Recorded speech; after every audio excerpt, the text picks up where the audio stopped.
সামাজিক যোগাযোগ মাধ্যমে দেখলাম কিছু জ্ঞানপাপী সুশীলরা বলছেন শেখ হাসিনার সাজা হয়েছে, তার আপিল করার যে মেয়াদ সে মেয়াদ শেষ হয়ে গেছে, তাকে এসে সারেন্ডার করে ভাবটা যেন তাকে ফাঁসির রজ্জুতে ঝুলে পড়তে হবে, আর কোনো বিকল্প নাই। আপনারা স্মৃতিভ্রষ্ট না হলে একটু স্মরণ করে দেখুন, একটি পরিপূর্ণ লিগ্যালি কনস্টিটিউটেড ট্রাইব্যুনালে আবুল কালাম আজাদ, যিনি বাচ্চু রাজাকার নামে সমধিক পরিচিত, তার মৃত্যুদণ্ড হয়েছিল। তিনি বাংলাদেশে ফিরে এসেছেন, দিব্যি ঘুরে বেড়াচ্ছেন। তাকে কি কারাগারে নেওয়া হয়েছে? তিনি কি আপিল করেছেন? না, করেননি, নেয়নি। 21শে অগস্টের গ্রেনেড হামলার মামলায় যারা পলাতক, মৃত্যুদণ্ড, যাবজ্জীবন কারাদণ্ড, বিভিন্নভাবে সাজাপ্রাপ্ত ছিলেন, তারা কি দেশে ফিরে এসে অ্যাপিল করেছেন? তারা কি কেউ কারাগারে গেছেন, নাকি তাদের মেয়াদ উত্তীর্ণ হয়ে গেছে এ কথা বলে তাদের গলায় ফাঁসির রজ্জু পরিয়ে দেওয়া হয়েছে? তারা তো অনেকেই গুরুত্বপূর্ণ পদে সরকারে অধিষ্ঠিত হয়েছেন। দুর্নীতি দমন কমিশনের দায়ের করা মামলায় সাজাপ্রাপ্ত অনেকেই দীর্ঘদিন পলাতক থেকে দেশে গিয়ে কিভাবে তারা অবমুক্ত হয়ে গেলেন, নির্দোষ সাব্যস্ত হলেন, এ প্রশ্নগুলো একবার ভেবে দেখবেন। একপাক্ষিক চিন্তা না করে বিবেকটাকে একেবারে বিসর্জন দিবেন না। পাকিস্তানের কারাগারে বঙ্গবন্ধুকে মৃত্যুদণ্ডের আদেশ পড়ে শোনানো হয়েছিল, সেটা কি কার্যকর হয়েছিল? আগরতলা ষড়যন্ত্র মামলায় বঙ্গবন্ধুর বিরুদ্ধে সাক্ষ্য গ্রহণ প্রায় শেষ পর্যায়ে, সেই মামলার পরিণতি কি হয়েছিল মনে পড়ে?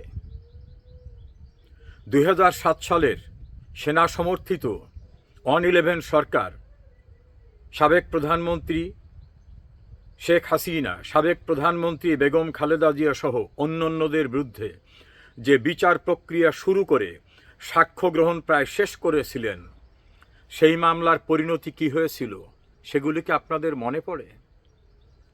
দুর্নীতির মামলায় সাজাপ্রাপ্ত হয়ে অ্যাপিলে থাকা অবস্থায়, অর্থাৎ সাজা তার বাতিল হয় নাই, সেই ব্যক্তি বাংলাদেশের অবৈধ অন্তর্বর্তীকালীন সরকারের প্রধান উপদেষ্টা হয়েছিলেন ডক্টর মোহাম্মদ ইউনূস।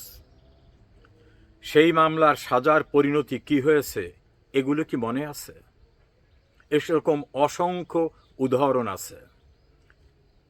ফলে যারা একপাক্ষিক অন্ধের মতো কথা বলেন, তাদের বলবো একটু পড়াশুনো করুন, একটু খতিয়ে দেখুন। রাজনৈতিক উদ্দেশ্যে অবৈধভাবে গঠিত ট্রাইব্যুনালের মাধ্যমে বেআইনি প্রক্রিয়ায় নিয়োজিত বিচারকদের দ্বারা যুদ্ধ অপরাধীদের পক্ষের আইনজীবীদের সরকারের পক্ষের প্রসিকিউশনের আইনজীবী নিয়োগ করিয়ে পলিটিক্যালি মোটিভেটেড যে জাজমেন্ট করানো হয়েছে, এই জাজমেন্ট এমনিতেও বেআইনি। তাছাড়া কোনো নৈতিকতার মানদণ্ডে, আইনের দৃষ্টিতে এই জাজমেন্ট কোনোভাবে সাস্টেইনেবল না। সুশীল সাজার আগে, জ্ঞান বিতরণ করার আগে একটু পড়াশুনো করুন, অতীত সম্পর্কে খোঁজ খবর নিন। নির্বোধের মতো, নির্লজ্জ জ্ঞানপাপীর মতো কথা বলে আপনাদের নিজেদের অবস্থানটাকে কত খেলো করেন সেটা একটু ভেবে দেখেন। শেখ হাসিনার বিরুদ্ধে যে ট্রাইব্যুনাল রায় দিয়েছে, এই ট্রাইব্যুনাল গঠিত হয়েছে সম্পূর্ণরূপে অবৈধভাবে। এই ট্রাইব্যুনালের বিচারক নিয়োগ করা হয়েছে অবৈধ প্রক্রিয়ায়। এই ট্রাইব্যুনালের প্রসিকিউশন ছিল পলিটিক্যালি মোটিভেটেড। এই ট্রাইব্যুনালের সাক্ষীরা হচ্ছে সম্পূর্ণরূপে পলিটিক্যালি ওয়েল ট্রেন্ড। তাদের কোথায় কোথায় ট্রেনিং দেওয়ানো হয়েছে, কোথায় তাদের প্রশিক্ষণ দেওয়া হয়েছে, কাদেরকে প্রলুব্ধ করা হয়েছে, এবং এদের পলিটিক্যাল ব্যাকগ্রাউন্ড কি, সবই আমাদের জানা। সময় হলে সবই খুঁজে বের করা হবে। সাজানো বানোয়াট রাজনৈতিক উদ্দেশ্যপ্রণোদিত মামলার রায় কখনো কার্যকর হয় না। আর শেখ হাসিনার সঙ্গে রয়েছে বাংলাদেশে যারা মুক্তিযুদ্ধের চেতনায় বিশ্বাস করে তারা সকলে। শেখ হাসিনা মানবতা বিরোধী অপরাধ করে নাই। অন্য অন্য যাদেরকে সাজা দেওয়া হয়েছে তাদেরকেও সম্পূর্ণরূপে অসৎ উদ্দেশ্যে প্রণীত বিচার প্রক্রিয়ায় পরিকল্পিতভাবে সাজা দেওয়া হয়েছে। এই সাজা কখনোই টিকবে না এবং সেদিন খুব দূরে নয়।